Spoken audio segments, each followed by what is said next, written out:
दिन एमन खेतों में खेल रही थी तो उसकी नजर एक बहुत से प्यारे पप्पी पर पड़ी। पप्पी बहुत ही प्यारा था मगर बहुत अकेला था। वो सोच रहा था कि मैं कहाँ जाऊँ।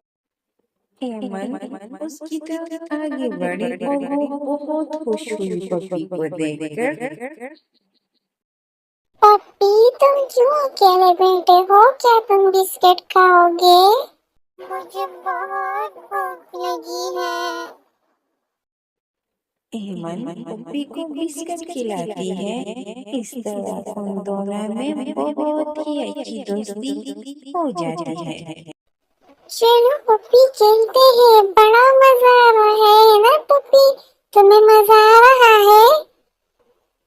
लेकिन एक बहुत बड़ा कुत्ता सामने आ जाता है